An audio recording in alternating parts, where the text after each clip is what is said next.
I've been representing accident victims for nearly a decade, and I've always wanted an office where my clients would feel comfortable and welcome. I'm attorney Fran Hosh, and I've also always been a fighter, never backing down to any insurance company or their attorneys when it comes to representing my clients' rights. Let me deal with the insurance company so you don't have to. If you've been injured in an accident, please call me at 866-LAW-FRAN or log on to lawfran.com. Your kisses burn like fire. Your kisses burn like fire. What's up? I'm Finn, and this is Philip from the Picture Books, and you're watching Born to Ride. Yeehaw! It's burn like fire.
Brian, welcome to Born to Ride Radio. Hey, Brian, how are you? How are you? I appreciate y'all having me on tonight. Well, yeah, man, it's great to have you. And Brian, we're excited because you're going to be at Choppertown, and it's just a great event to be a part of, and there'll be a lot of great builders there. I think we already have 20-something guys coming out, but you being there really is important to us because you know what you've accomplished in your. How long have you been building bikes? Well, I debuted my first build in 2018, March of 2018 in Daytona. But, you know, I actually first took a crack at building bikes over 20 years ago, about 20 years ago. And it never really worked out, and I never got to the point where I wanted to do what I wanted. So, as far as anybody knows or what I've done in the industry is since 2018. And you have two bikes you're pretty famous for. There's that gold one and the red one. Let's talk about which one was the first one, the red? Yeah, the red one was the first build I did and debuted in 18. It was based around a 1977 shovel head. And, you know, I built it, at the time it was nights and weekends in my garage, and I was a plant manager for a big metal fab company, and I utilized that quite a bit after hours in the machines and stuff that I didn't have in my own little shop. But yeah, and it changed everything. That's the bike that opened all these doors and literally took me around the world. Well, I mean, to have that vision, and you actually make and build the frames, right? You're building frames now, I know, but did you build those frames? The frame in your shovel? Yep, those are both my frames. They're both. I'm kind of known for. I do. A lot of the time, it's mistaken for chrome, but those frames are all fully polished stainless steel, all made by hand. Both those front ends are as well. The girder on the red bike and the springer on the gold bike. So the design of the girder was mine, and that's all hand built, and the springer was a design from another fabricator, and I got with him and we did the fabrication. I built it and finished it at my shop, and so those where those came from. I also both of those tanks are handmade. The exhausts, foot controllers, they're truly handmade bikes.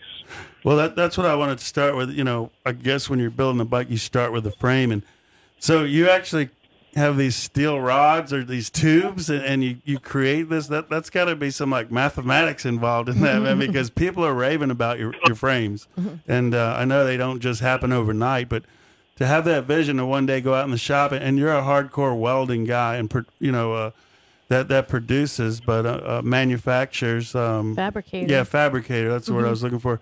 I mean, everyone talks about your fabricating capabilities. I mean, how does it start, man? How does it start to get that bike, that shovel, to where when it was completed? But it starts with a frame. So let's start there. Yeah, it's important to me to build my own frames or build on the bikes I built. That's always something I wanted to do as a longtime fabricator. And it pretty much, at the time, I reached out to some other guys that were quality fabricators that had been in the business a bit, and that I respected their framework, and tried to pick some brains. And it was today's technology, you can find anything. I looked up anything and everything I could find on the geometry and the mathematical side of correctly building the frame, that handles right and rides right and everything, especially when you build a front end with it. So I just took a pretty significant amount of time to educate myself, and then with the years of fabrication, I think the next step is you kind of want to know the look of the bike, the stance, and that all starts with the frame, whether it's ride height or neck angle or the stretch or the rake. That's what the frame is, what really gives the bike its character and its shape, and almost what we call, how we describe them, from a bobber to a chopper to, these different long bikes, things like that. It all starts with the frame. So once you kind of know the look you want, you can kind of custom tailor it from there. And everything starts off in a fixture kind of based off of stock dimensions of like a 1948 Harley panhead frame.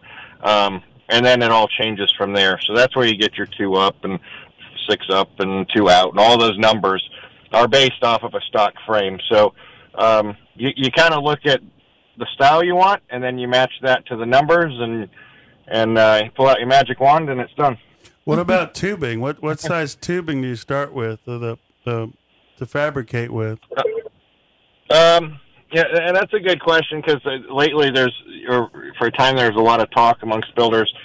There's, in the old days when you saw Arlen Ness and Perowitz and some of those guys that were doing those bikes back then, they went down to even 3/4 tubing, so which is extremely small. I think a lot of frame builders are, the top tube and the seat post are 1.5 inches.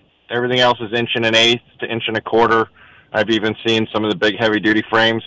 I build smaller bikes, and to this point, I've kind of stuck with, a specific look. So my frames are built a little bit smaller in diameter of tubing. So by today's standards, I don't go as small as the old timers on some of their stuff they did, but I typically use 1-inch tubing throughout, and then 1.25 inches on the top and on the top tube and the seat post.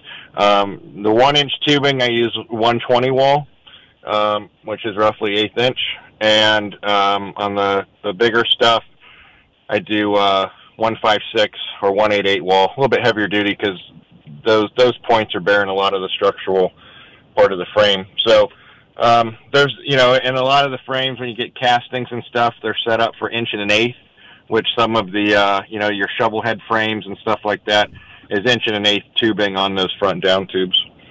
So that's the neighborhood you're in. Well, I wanted to ask you, one question I want to ask, is there a proper weight for a frame? But before that, how many welds and how many cuts are involved in a frame? I mean, off the top of your head, you could roughly estimate, but that's a lot of work, because you got to bend, you got to cut, you got to weld. I mean, you got to fabricate, man, and then that's where it all comes together. And what does it take to do that? And how much of that is there? It's fairly substantial. Cuts, it's not a number that it's not a big number, but you know, you cut your tubing and you make your bends, and then you have to cope everything to the size, that tubing to the size tubing it's mating to. So you don't just cut it, you know, it has to be coped with.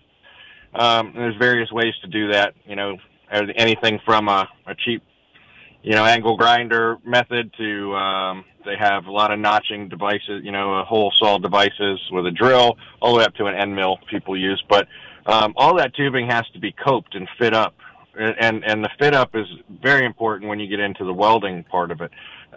You don't want big gaps and things like that, and your measurements got to be right on. That, you know, exactly, because that would pull and draw the frame out of shape and everything, and geometry wise. Well, yeah, I was going to bring that up because they'd say, "Oh, we don't need algebra or geometry in life." So I guess you hung in those classes or learned it yourself then, right? Or studied it? Yeah, well, I learned it. I can't say I was good. I can't say I was good at it when I took those classes, but you know, when it comes into play and something you're passionate about, and again, it goes back to the fabrication, and that's even where the stainless steel, which is you know, historically more troublesome to work with than regular steel. You know, I have such a background in that, so it's almost a comfort zone for me with a lot of stainless food, pharmaceutical grade, close tolerance work in my past is kind of the foundation of my welding background. And what about then you do the polishing part, right? You polish that to make it look like chrome. Because, I mean, it looks like glass. It almost looks like a mirror.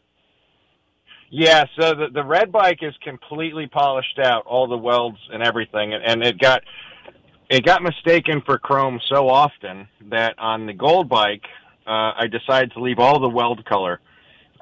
So when you weld polished stainless, if your heat is right and your hand speed, all the factors of welding and creating a good weld, it leaves a really nice, pretty rainbow color, and you get those stacked diamonds look, and it's really appealing. So I left that on there to kind of let people know it's not chrome, at least ones that understand metal. But yeah, the polishing is done. I do it all myself on the frames. And that part of the process is done after everything is bent and coped and fit up in the fixture. It all comes out, then gets fully polished, all put back in the fixture, and then fully welded out.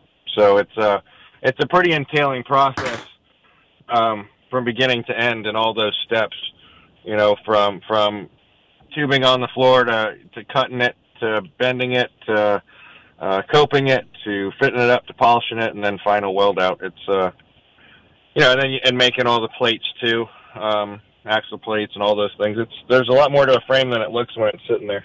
Yeah, I mean, and you're building frames. So do you actually build them for other builders now as well? Or people saying, Brian, I need one of your frames? Yeah, that's probably parts-wise. You know, I do anything one-off. I custom work is kind of my thing, but frames are my biggest seller, and it's primarily for other builders or guys that are you know, home builders. They want to do something cool, and I build them to their specifications. They're all built to order. I recently just you know, I always enjoy seeing the finished product of bikes of one of my frames, and there's I think you're familiar with them. He was down last year for the show. Fish from Alleyway Customs. Oh yeah, up in Jacksonville, Florida. So they just finished a twin cam. It was my first twin cam frame that I ever built, hardtail, and they just debuted it here recently at a show, and it came out killer. And so I always enjoy that part of, you know, getting pictures or seeing people that send what started with my frame and what they did with it. And I've this year I've had a pretty good run of frames. So I think I saw it. You made a post of that. It's like a black bike with gold involved in it, and that twin cam. And that was at Wheels of Steel. That was just last weekend. Another great event that happened here in Florida. How was that event? It was a nice event. I tell you, they put an awful lot into to that show. It was the third year they've had it. the first year. They have a legacy award as kind of best of show, and it's a builder award. So I built the trophy the first year. Another person, Kyle Ray Rice. You were referring to young builders, amazing young talent. Yeah, he is. I picked his bike. He actually picked Fish the second year's bike, and then Fish just built the trophy this year. But anyway, they had an amazing lineup of bikes from all over the country. A lot of builders I'm familiar with. It was a great venue, and being right here in my backyard was nice too. That's awesome. And Chris Callan was there from Cycle Source with his wife, and it's just great to see a lot of action. But there was a lot of talent in that building, and that's what's so cool about it. But Brian, a guy like Fish everybody's knowing him all across the world now, country, and a great guy. But man, he's trusting you for his frame. How does that make you feel when people are saying, I've got to have a Metalworks frame now, Brian's frames, he's killing it? How does it make you feel? It's amazing. Every step of this journey has been pretty wild to me. And for guys like Fish and some of these other guys that are reaching out for my work is I don't think it's all sunk in. It's certainly humbling. I have an awful lot of respect for Fish's talent, and what he did with that frame was just absolutely amazing.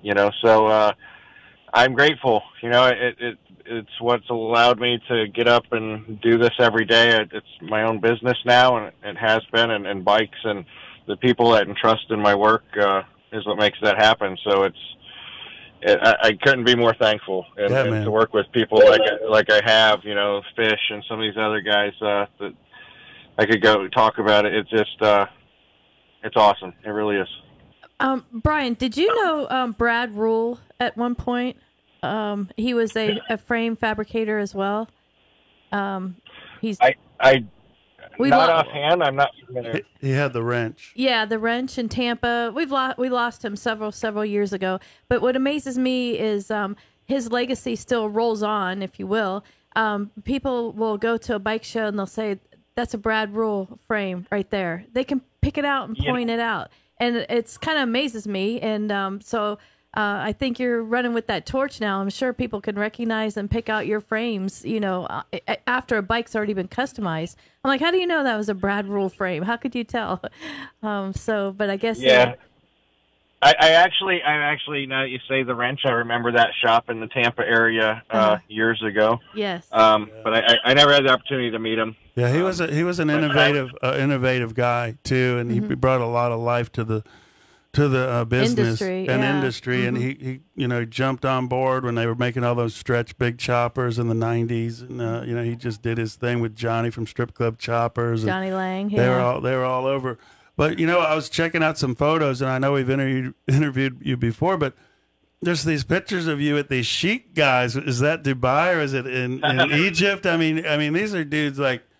They have $1 million watches on their hands and the big sheiks, and they're big time guys, but you're there with your choppers and they look like they were looking like you were Hulk Hogan or somebody, like Elvis, I mean, tell us about that. Where was that at? That was a trip. So I, again, back in 2018, the year that I debuted the Red Bike, it got invited to a lot of events and a lot of things, and I ended up with it in Sturgis, and it won, the Swiss Moto pick to go over to Zurich, Switzerland, and it won Best of Show there. And when it won Best of Show in Zurich, that sent you to Abu Dhabi. And that's where that picture was taken. So 1 month after we finished Switzerland, we jumped on a plane and were sent to Abu Dhabi and flew into Dubai.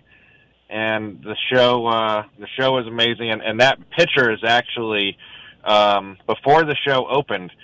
And it's the group of, if I remember, I believe there's the guy with his hand out, and there's a guy with glass. I think he's right, the older gentleman, kind of in the picture is he's like the third highest sheik in Abu Dhabi. And so when he came in, they threw flowers out, and that was him, his entourage, and his personal security. That they got a tour of the whole event before anybody was allowed inside, and then and so they had stopped, and they were the most welcoming, from the time I got there, and the promoters of the event and the people involved. I was the only American there in the motorcycle part, and it was unbelievable. It was, and it couldn't have been nicer. And they took so much interest in my bike, and they were really, they were genuinely, wanted to know things about it, and so that was a real special moment. That's one of the most important pictures that I think I'll ever have. It's amazing, but it all comes down to, it's sort of like rock and roll. I mean, it's appreciated everywhere in the world, but when you make a motorcycle go to Zurich or Sturgis, and now you're in Zurich, Switzerland, and people are just digging it even more, and they're appreciating your fabrication, your vision, your design, and then you go to Dubai, or and it's universal. It's what motorcycling does for us all, and being a builder. And, I got to ask you, I mean, how does it make you feel again when you built it in your garage, your vision, and started out probably with a pencil and some ideas, and then now it's taken on this own monster to help out the industry of chopper building and what people can do in their own backyard or in their own shop, or, I mean, that's pretty powerful. I think something that you've really, added to our industry, man, and I got to give you total props for that. But how does it make you feel? I mean, I just did a post, and it was kind of in reference to people I sell T-shirts from time to time, and for my shop, and when people reach out to buy them lately, they kind of give you little messages of what they appreciate and that they follow you. And these are people who have never met me, and they support me and have genuine interest, and you get choked up about it. I never would have thought I'd do something that impacted other people, or these younger guys. They send me messages of not even questions or anything else, just that I've inspired them, and that to push them to build in their garage, or to take the next step, or just tackle it. Just to do it, that you can do it. That literally you can build something in your garage and it take you around the world. And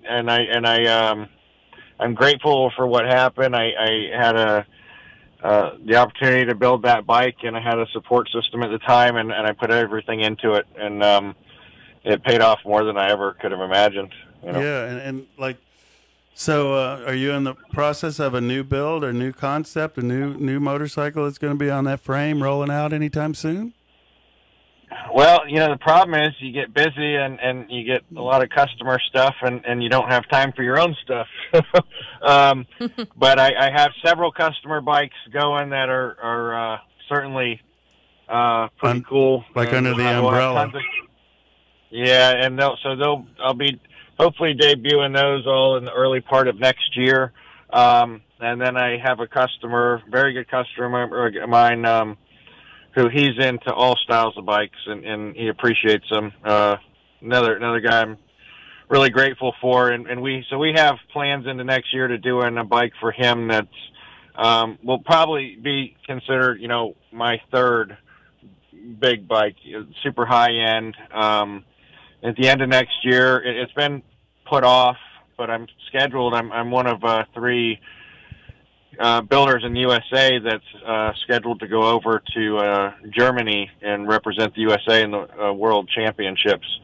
It was supposed to be 2020, and now it's 2022. And with the state of everything, without saying, we're not certain it'll go, but it's a plan. So I'd like to maybe have it to compete over there as well. We need a round of applause for that, Fester. Let's hear it. Don't you have it on the thing? Not Push, you. Mash the button. Mash the button. Mash the applause button. He's trying to find it. There USA. Good job, But Brian. it works. Brian, you said it. Try to bring it home. Yeah, man. You were just saying that in training for that, or getting ready for that. But speaking about training, I mean, your background goes back to a lot of dedication to sport and fitness, but also kicking ass, because you're a badass MMA fighter and boxing. Like, Tell us a little bit about that. Shut the front door. Some people Really? don't know. They don't know. What? Tell us about it. And you're out in Vegas? Where'd you do that at? Out west? Well, you know, I started boxing in a police athletic league at 14 years old, and I was really passionate about boxing. Got into it, and it, you know, pretty much my whole life it was kind of an off and on thing. And then I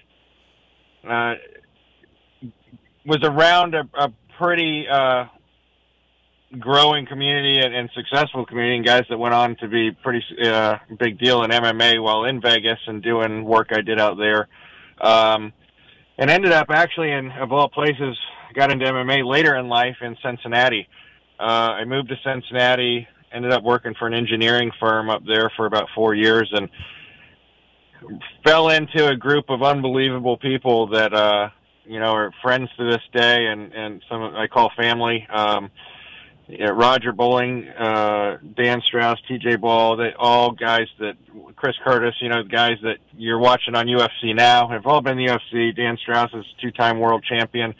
These guys that all, you know, were starting and were fighting in a small gym, and were big, you know, dedicated guys, and went to the top, you know, and better people to boot. So I kind of fell into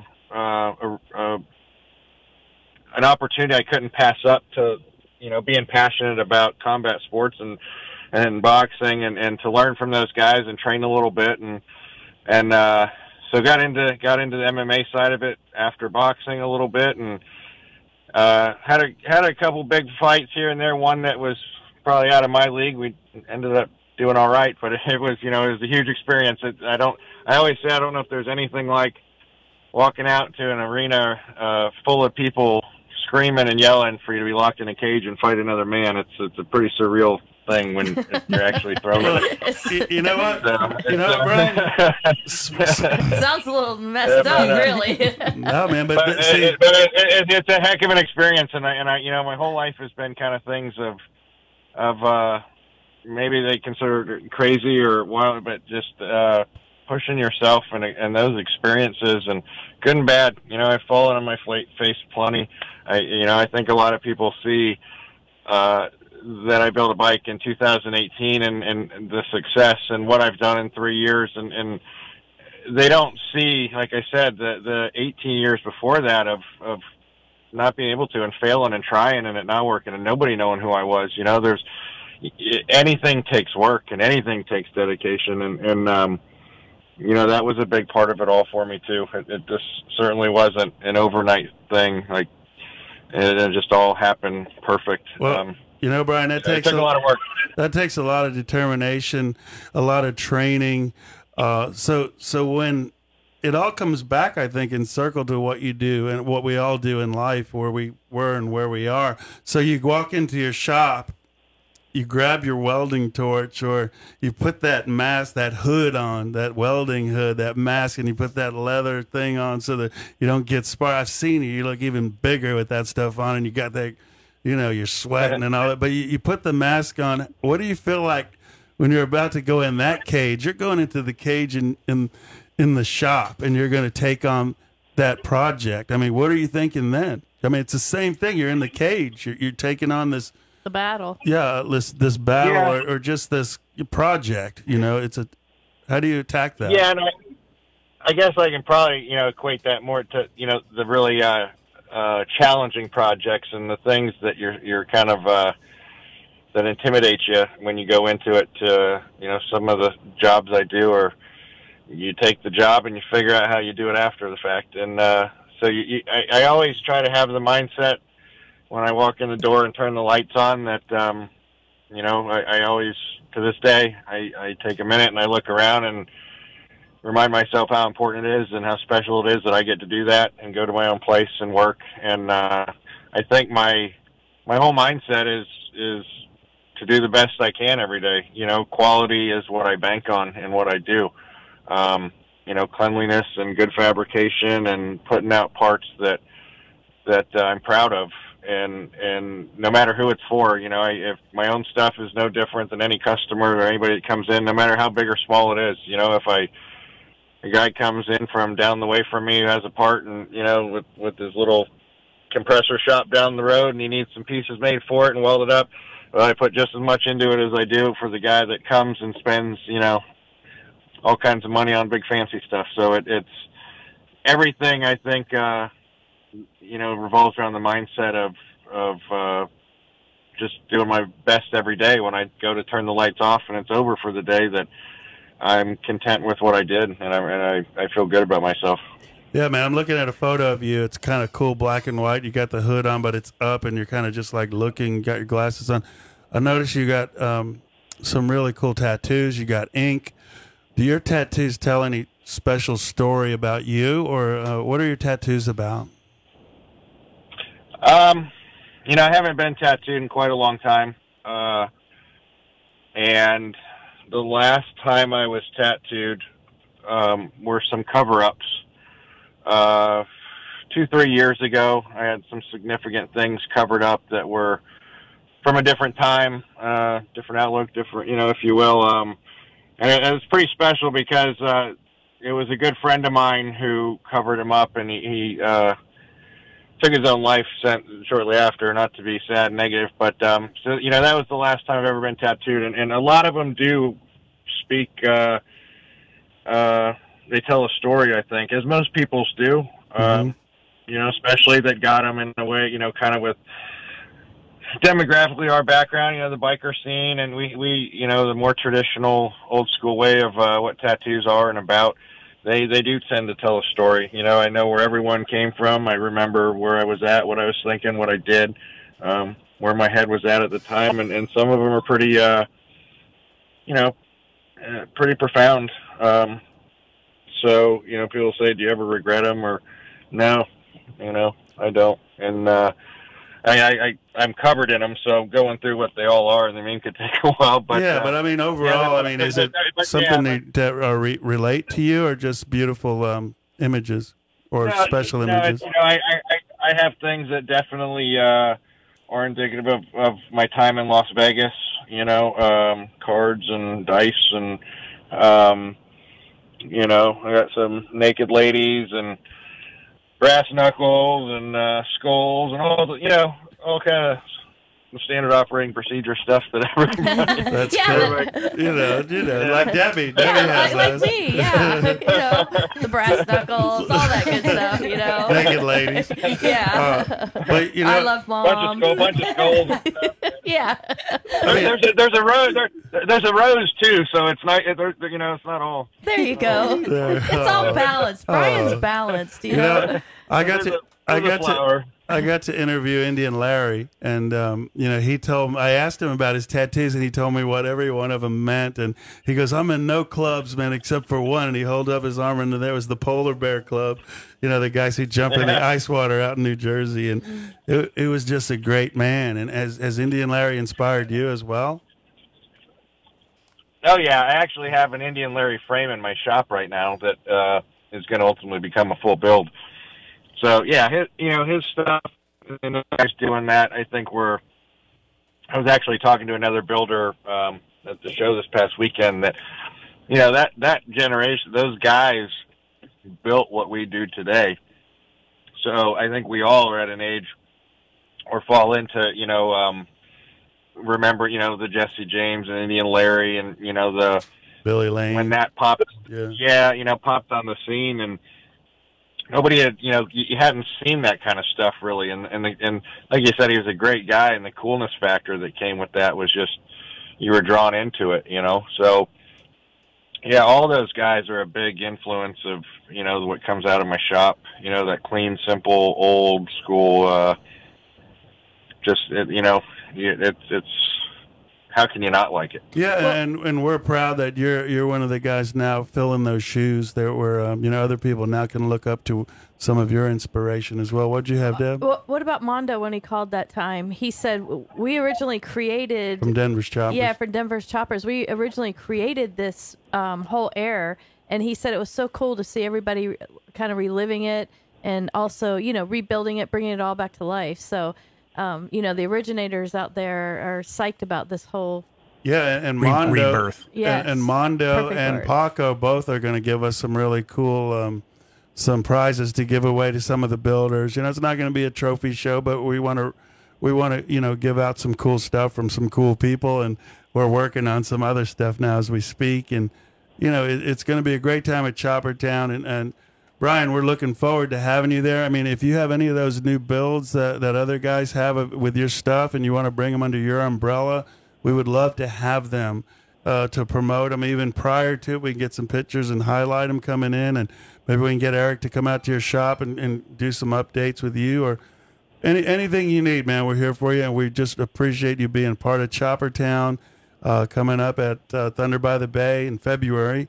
And man, I can't thank you enough for calling in today. Any last words, to the listeners, to the viewers, because we use this on the TV show as well.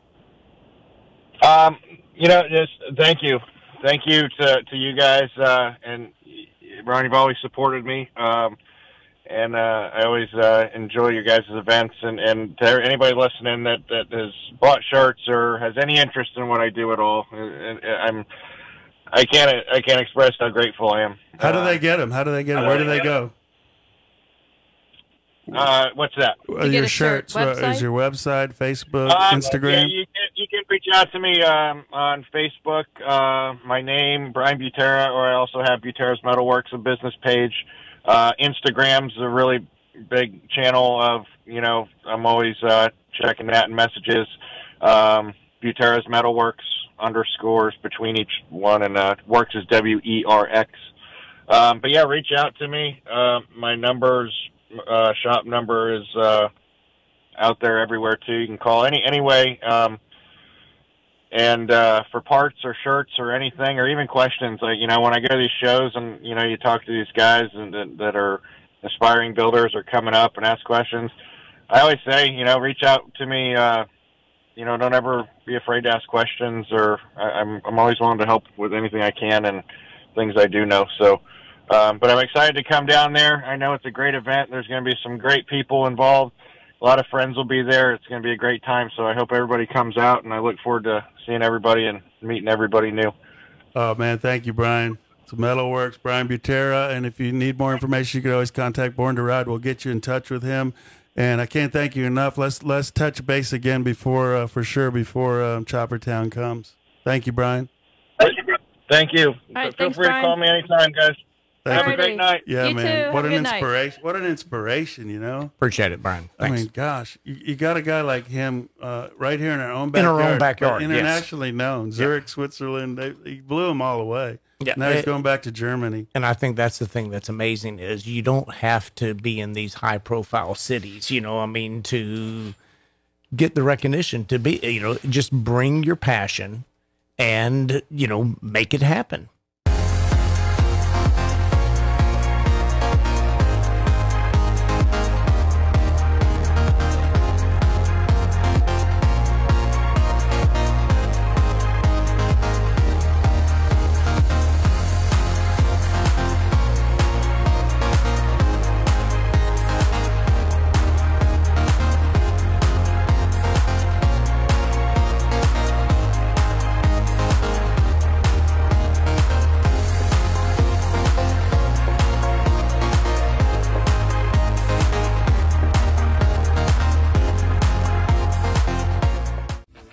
Born to Ride is brought to you in part by 866 Law Friend. Ride safe, ride smart. Offices in Palm Harbor. Are you on Medicare or know someone who is? James Irwin, Certified Senior Advisor, is a name you can trust. Avoid being victimized by false Medicare scams and TV commercials. James offers expert advice on Medicare, life insurance, and wealth preservation with thousands of satisfied clients. Call now. Do something you will be thankful for. His service is free of charge with no obligation or judgment. Go to healthinsurance65.com for more information. Are you on Medicare or know someone who is? Call James 833-467-2865.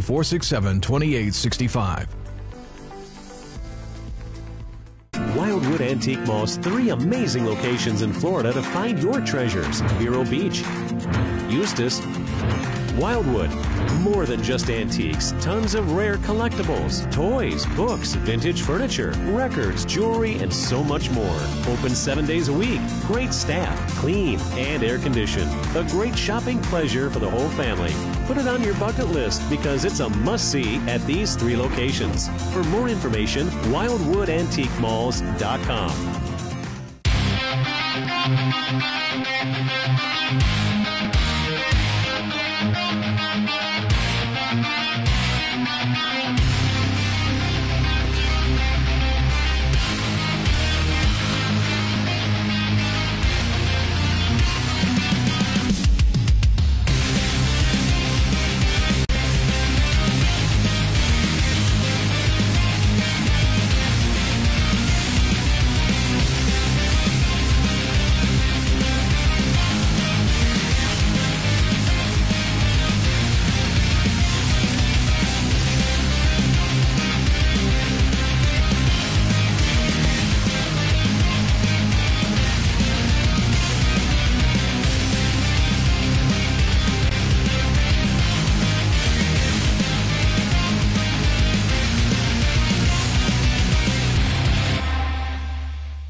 Mr. Dave Nichols himself. The mystery man. Mystery man. Hi, Dave. Hi, guys. Hi, everybody. Hey, glad to have you back. You've been busy. Yeah, it's nice to, yeah, indeed. Yeah, lots going on and some stuff to reveal to the listeners and the viewers tonight. All right. Dave, good to have you on the show, man. This year's coming to a close. We've had such a good year. We're battling through a lot of stuff, with the COVID and getting back to events. And Choppertown's coming back, man. The Thunder by the Bay. What do you think of that? Incredible. So great. I'm so glad. And, I had Felicia Morgan contacted me today and said, hey, who's gonna shoot that for you? It's like she's putting her hat in the ring. So where does she live? I said, well, I'll have to talk to Ron about that and see if he's already given it to somebody. But I'm thrilled that it's coming back, and it's going to be bigger and better. And we talked about this with the first one, that first one. I just felt like that was going to be the first of many, many, many Born to Ride Choppertown live events, and that it'll not only come back to Thunder by the Bay, but expand, and there'll be more of these things as the world opens back up, right? We need it. Yeah, I really, we have that vision to do that, and with your help and our partners and everybody, and Choppertown itself supporting and backing it up, and it can continue to grow. Cherokee Blue Ridge Run, we did Choppertown there, and just some great builders with that passion, bringing out the bikes. I mean, you had a photographer there covering it, the winning bike there that day, Chris from, Low Road Customs, got a photo shoot for Classic Easy Riders. That was cool. But the Choppertown, we're on a roll, man. I mean, Erick's been working real hard talking to all the builders and bringing them back. We got guys who weren't even part of the last one that are coming, and it's really exciting. And I know you've got some news today to share, because you're going to break the news right here about Choppertown. You talked to a few people who are going to get involved, and why don't you tell us what's going on, man? Yeah, because we've kind of got a roll going with certain people that want to step up and give some stuff away to our bike show winners. So for those people that are bringing motorcycles to Choppertown Live, we've got no less an industry icon than Mondo Porras of Denver's Choppers. He made a custom tank for us last time, and he's going to make something cool for us again this time to give away to our winners. And so is Paco. I talked to Steve Mascote at Paco today, and he says, yeah, we'll do something. He goes, I don't know what yet, but we'll do something. It's like, maybe another gas tank and some handlebars, or an exhaust pipes, or he's up for it. Man, anything like that is definitely awesome. And Mondo did the front end that one time, the Springer front end for the first one, and then he sent us that custom tank for the Moto Fest that we did right here at Boss Hogg Ranch. But man, that's some great news. So you got Paco and Mondo already on board, giving away some really cool stuff. And the Choppertown's not about trophies and everybody winning. And, the guys really just want to get together and have a good time and share that camaraderie, that love and that passion. And Choppertown is a great venue to do that. Yeah, it really is. It really is. And I'm just thrilled that Choppertown Live is going to be back. And that's awesome. And you know what, Fester, we have someone else who wants to join the line, the party line. Actually, Erick is on. We're going to make it a party line. I'm going to bring Erick on. Yeah, let's here. get Erick on there. Erick, are you there? Updates.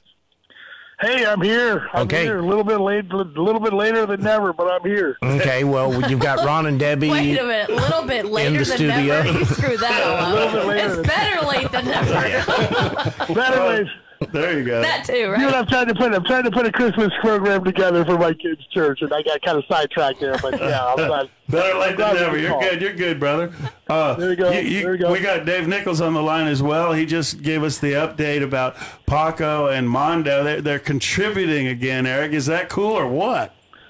Well, that's awesome. That's really cool. The thing that's cool about that is it keeps these young guys going.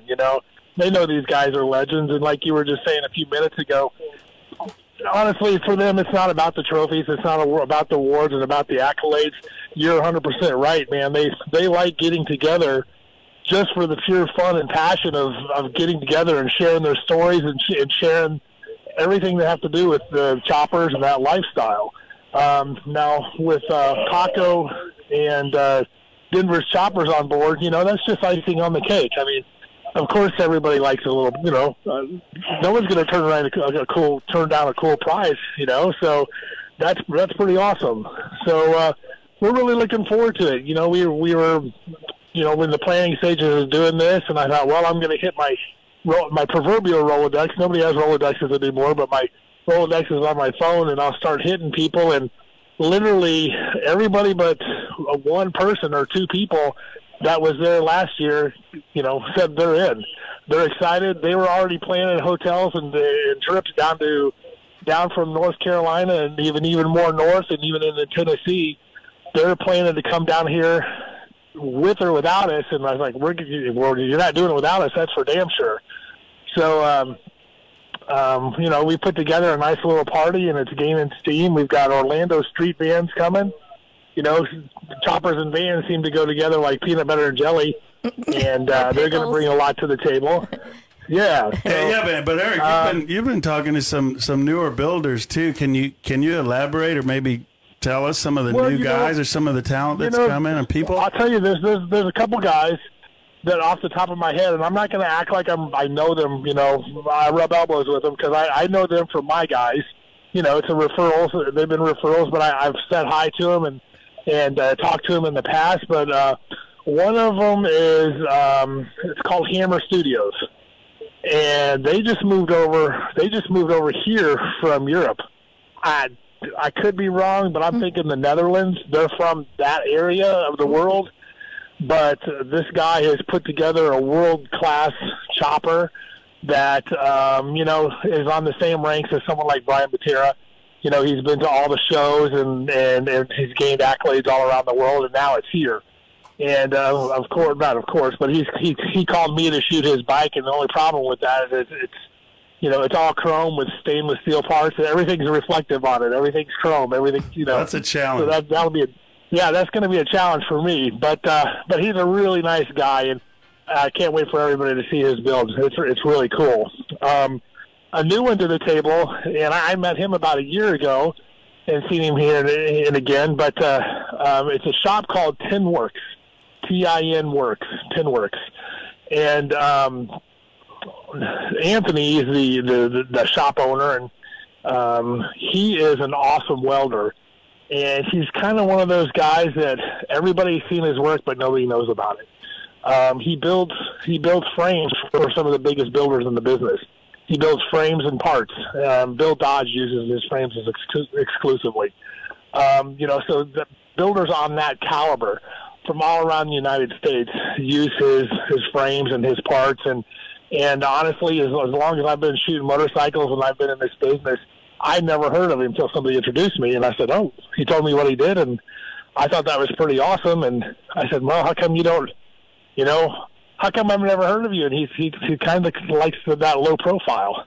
But, in getting to know him over the last year, I managed to talk him out of the rabbit hole, and he's going to come, and he's got a beautiful sidecar build. And again, the last time I saw it, it was all stainless. There was no paint on it. But it's just an amazing bike. So the Hammer Studios at Werx. There's some more guys coming from the North Carolina area. Midnight Oil Cycles is going to be back. Low Road Customs will be back. Chill Bunnies? Chill Bunnies are coming back. Chill Bunnies are coming back.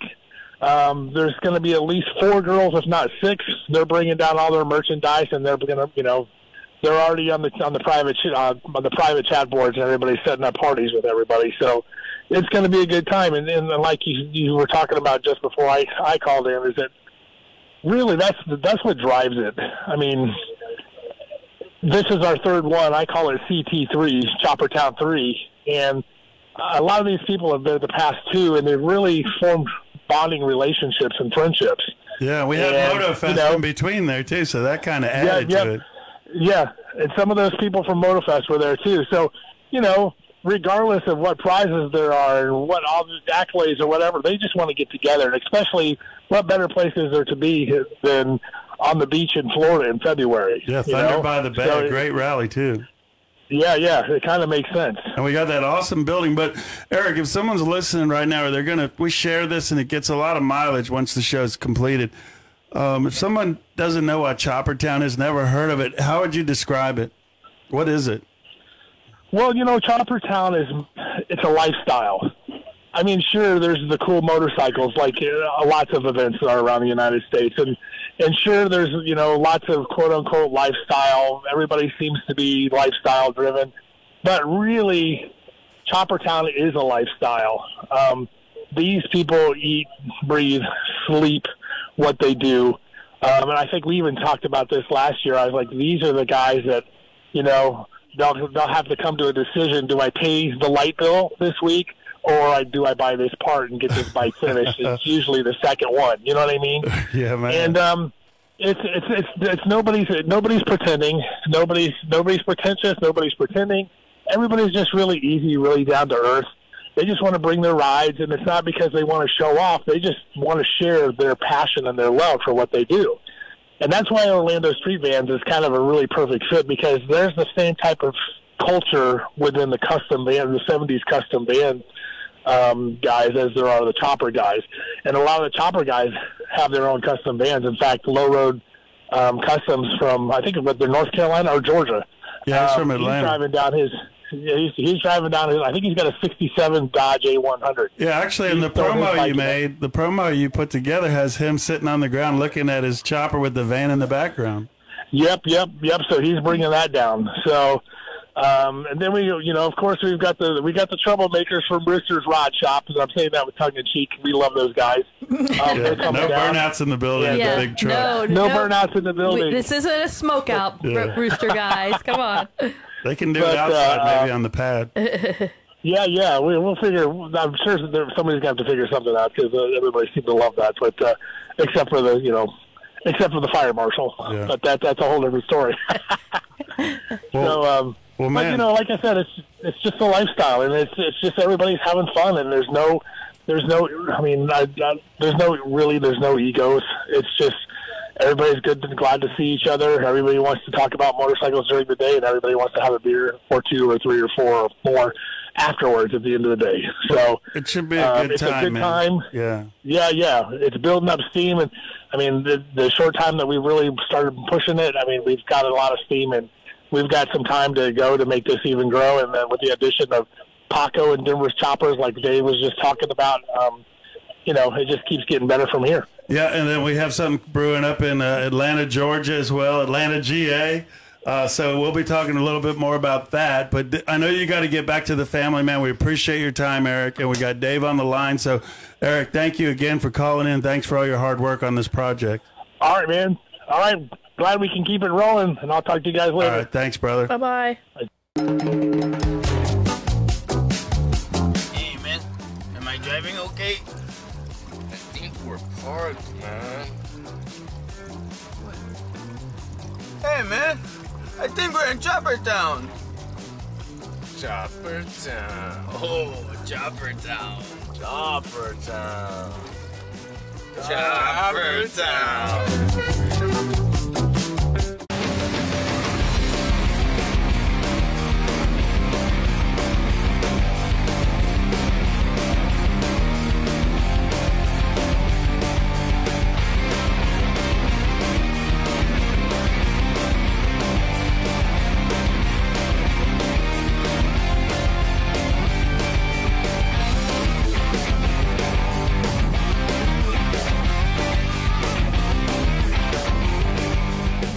Hi, I'm attorney Robert Rubenstein, and this is Rubenstein's Rules for Personal Injury.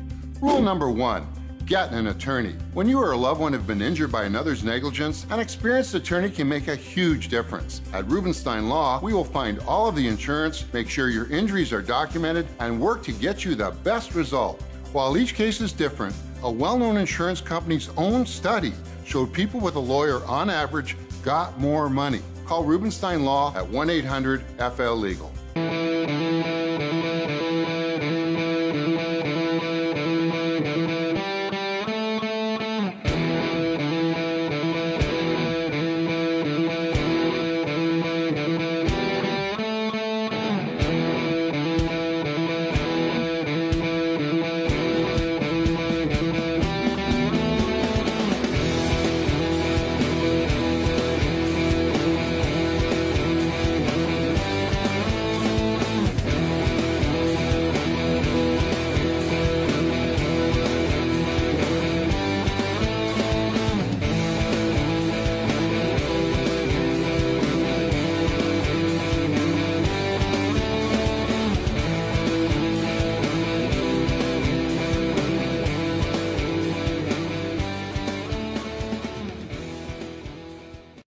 The Hog Scars are at it again. They are taking anything on trade. Old hogs, new hogs, even actual hogs. Don't own a hog? We will take whatever you have on trade. From boats to goats, you'll get top dollar for it. Bring your trade to Crystal Harley-Davidson today. Is your business becoming invisible? Create a great advertising relationship today with Born to Ride. Born to Ride is brought to you in part by 866 Law Friend. Ride safe, ride smart. Offices in Palm Harbor.